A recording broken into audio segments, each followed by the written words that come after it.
Hi, I'm Patty Ann Brown, and you are in the Strategy Room. Republican presidential nominee Donald Trump is firing back today. Multiple new reports claim he acted inappropriately with 4 women years ago. 2 have come forward to the New York Times, accusing him of kissing and groping them without their consent. Trump denied the claims in an early morning tweet today, saying, quote, "The phony story in the failing New York Times is a total fabrication, written by same people as last discredited story on women. Watch." So joining us now with reaction are Talk Media News Bureau Chief and Fox News contributor Ellen Ratner and Republican strategist Charmaine Yost. Welcome to both of you. Hi, Patty Ann. Thanks for having us. Thank you. So 74-year-old Jessica Leeds of New York is one of the accusers. She tells the New York Times on camera that Trump groped her on a flight more than 30 years ago. She says he grabbed her chest and tried to put his hand up her skirt. She says it was an assault. His hands were everywhere. Ellen, what do you make of this? Well, again, something that is a long time ago that was not reported to the police is of question. However, there was a reporter who wrote about something, and that is less of a question. I think, though, in terms of suing the New York Times, there is a higher standard for a public figure. You have to show malice.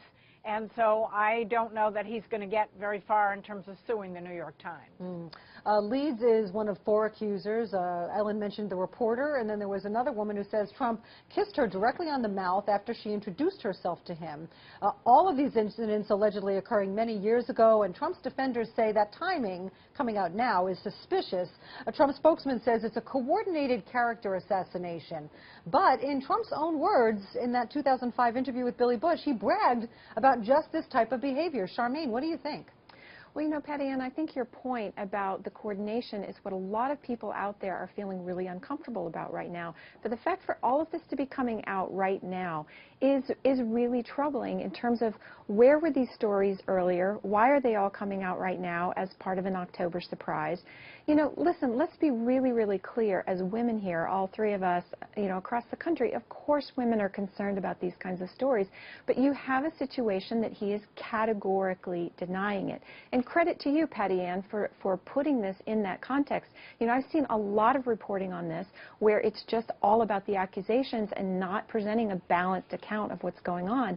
And I think that there is a sense of a backlash in terms of people feeling like there's a piling on and that it is awfully late in the game for people to be able to fairly and accurately assess these accusations. Even this morning, Rasmussen polling is showing that Donald Trump is retaking a lead against Hillary Clinton. So there is a whiff of desperation about this. And frankly, for the Clinton camp to be having their closing argument be about sexual harassment is really not terribly credible. We've got to get back to Ellen here. In a letter from his attorney on Thursday, Trump demanded that the New York Times apologize and retract this article, the lawyer calling it libelous. We know Bill Clinton has a seedy past. Hillary Clinton allegedly smeared his accusers. Ellen, is the New York Times being fair here? Well, the New York Times has clearly come out in their editorial pages for Hillary Clinton, and there's no question about that. But in terms of the New York Times not reporting what is coming to them, they also had to report what's coming to them. Just as if somebody called us up with that, we would report it, not necessarily one way or the other, but we would report it. And I think that a newspaper does have that responsibility. All right, well, you know, my concern, though, is where has this story been? It hasn't been a mystery that Donald Trump was running for president.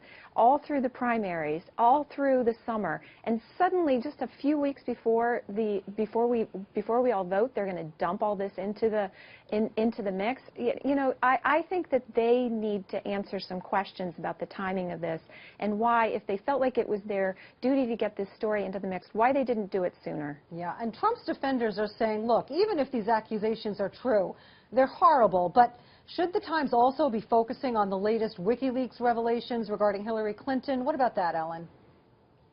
Well, I think they actually have reported some of it now, not to the degree that they're reporting the Donald Trump issue, but they have done some reporting about that, as most news organizations have. So I think that they are trying to put things in. Now, where they place it in the paper, that's a very different story. Yeah, all right, we're going to leave it there. Ellen and Charmaine, thank you both so much. Thank you, Patty Ann. Thank you. And for complete coverage of the 2016 election, go to foxnews.com. I'm Patty Ann Brown. Thanks for watching.